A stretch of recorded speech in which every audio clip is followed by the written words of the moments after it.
Les reshoots, tournages additionnels d'un film, interviennent de plus en plus souvent pour les films à gros budget.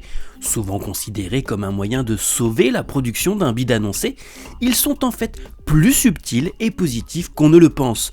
Alors faut-il s'inquiéter lorsqu'un projet passe par cette étape, ou faut-il se réjouir? Focus sur les reshoots.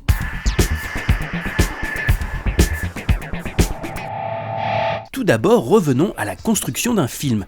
3 étapes principales peuvent être identifiées. La pré-production, destinée à trouver les financements, écrire le scénario, constituer le casting, etc. La production, qui est la période de tournage sur les plateaux, et la post-production, qui prend en charge le montage, les effets spéciaux, les séances tests appelées screenings, jusqu'à en arriver à la sortie du film. Voilà, si tout se passe bien, quand vous tournez un film, vous ne retouchez plus à rien, vous suivez ces 3 étapes dans l'ordre. Or, avec la multiplication du nombre de sites consacrés aux coulisses du cinéma, on entend de plus en plus parler de reshoots, c'est-à-dire retourner des séquences déjà enregistrées ou en tourner de nouvelles des mois après la fin de la production, alors que les spécialistes des effets spéciaux ont quasiment fini leur boulot et que la date de sortie approche. Le premier réflexe du public est logique. Aïe, ça sent mauvais, le film a l'air raté. D'autant plus que cela a lieu sur des films particulièrement attendus par des fans, des adaptations, des sagas, etc. Si un studio décide de ressortir quelques millions de dollars et de rappeler ses acteurs pour tourner 1 ou 2 semaines, voire plus, c'est que l'enjeu est de taille, car il faut retrouver les lieux des prises de vue, l'équipe technique et tout ce qui va avec. Pourtant, autrefois signe d'un futur navet, les reshoots deviennent une tendance majeure du secteur et offrent de nouvelles possibilités, qu'ils soient contraints ou choisis. Petit tour d'horizon avec quelques exemples. Tout d'abord, le phénomène n'a rien de nouveau. Les studios américains ont souvent fait appel à cette technique. Prenons un des premiers films cultes de la génération pop culture, assis tranquillement dans votre fauteuil de cinéma ou celui de votre salon, en regardant E.T. de Steven Spielberg, vous ne vous doutiez sans doute pas que celui-ci était passé par l'étape des reshoots. Et pourtant, après des premières projections tests catastrophiques dans lesquelles l'extraterrestre mourait et le public s'en était plein, Steven Spielberg dut revoir sa copie et tourner un happy ending en ajoutant cette image iconique dans laquelle on voit le vélo d'Elliot s'envoler avec la lune en fond.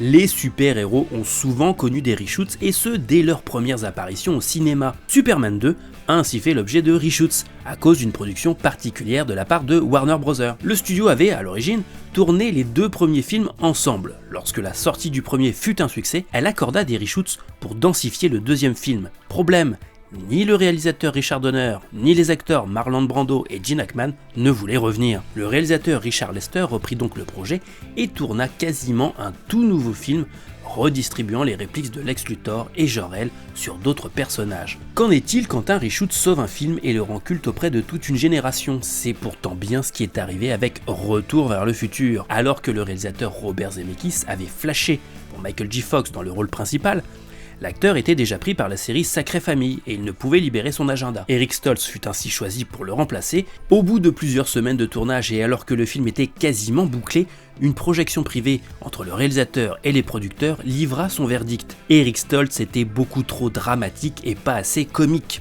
Il fut ainsi viré sans ménagement et tout fut mis en place pour que Michael J. Fox tourne le film en parallèle du tournage de la série. La production reprit et ce que vous voyez à l'écran est donc le fruit de reshoots uniquement, aucune scène tournée avant n'ayant pu être conservée. Autre exemple de reshoot destiné à remplacer l'acteur, All the Money in the World a refait toutes les scènes comprenant Kevin Spacey pour le remplacer par Christopher Plummer 1 mois avant la sortie du film et ce, suite aux accusations dont faisait preuve l'acteur de House of Cards. De nos jours, les reshoots sont principalement destinés à des grosses productions, à gros enjeux et sont souvent le fait de Star Wars, Marvel, DC Comics et autres franchises. Ils peuvent avoir lieu lorsque le studio décide de se séparer du réalisateur originellement attaché au projet, comme ce fut le cas pour Solo, A Star Wars Story. Alors que Phil Lord et Chris Miller, les réalisateurs de La Grande Aventure Lego, étaient quasiment parvenus à la fin du tournage, le studio les vira et les remplaça par Ron Howard. Humour trop potage pour la franchise, acteur transparent, trop de choses n'allaient pas. Ron Howard a repris ainsi le projet pour mieux correspondre à la vision du studio. Il retourna plus de 70% du film en vain, car il reste une énorme déception, la plus grosse du Star Wars Universe depuis les Ewoks. Rogue One avait lui aussi bénéficié de reshoots plusieurs mois après son tournage, et les fans avaient été très inquiets en l'apprenant. Lucasfilms avait trouvé que la vision de Gareth Edwards, son réalisateur, n'était pas la bonne.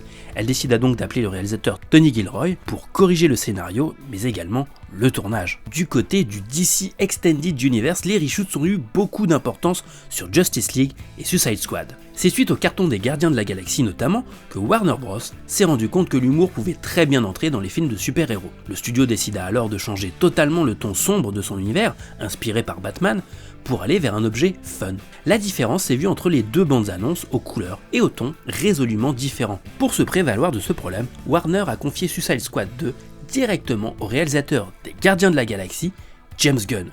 Quitte à copier, autant le faire depuis le début. Ce fut plus problématique pour Justice League puisque les premiers screenings furent de véritables échecs. Or, le réalisateur Zack Snyder, touché par un drame personnel, ne put reprendre le tournage et la mission fut confiée à un autre réalisateur du MCU, Joss Whedon, dans l'urgence. Celui-ci changea également le ton du film et dut faire face à un autre souci. L'interprète de Superman, Henry Cavill, tournait Mission Impossible Fallout affublé d'une énorme moustache naturelle et n'avait pas le droit de la raser. Il retourna alors ses scènes avec, puis elle fut effacée par effets spéciaux, ce qui donna le Moustache Gate, tant le numérique avait raté. Au final, les univers des deux réalisateurs sont trop différents et on le ressent en regardant le produit fini sorti au cinéma, un hybride étrange, un enchaînement de scènes sans lien coupé à la hache, si bien qu'une suite de Justice League semble improbable et que Warner a totalement changé son fusil d'épaule depuis avec les fun Aquaman ou Shazam. Le studio Fox a également connu des malheurs avec ses productions Marvel qui pourraient se transformer en bonheur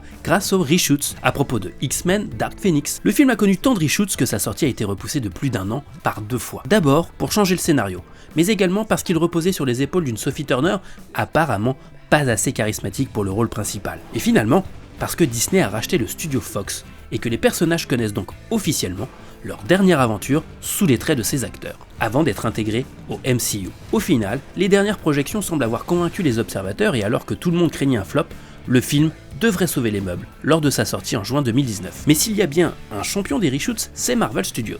Alors que chaque annonce de reshoot fait grincer des dents les fans sur la qualité potentielle d'un film, celles concernant les films Marvel sont bien accueillies car elles ont souvent donné de bons résultats. Que ce soit pour la scène du shawarma dans Avengers, tournée lors de l'avant-première mondiale du film, ou pour une présence plus importante de Loki dans le 2e numéro de Thor, les choix se sont avérés justes et payants.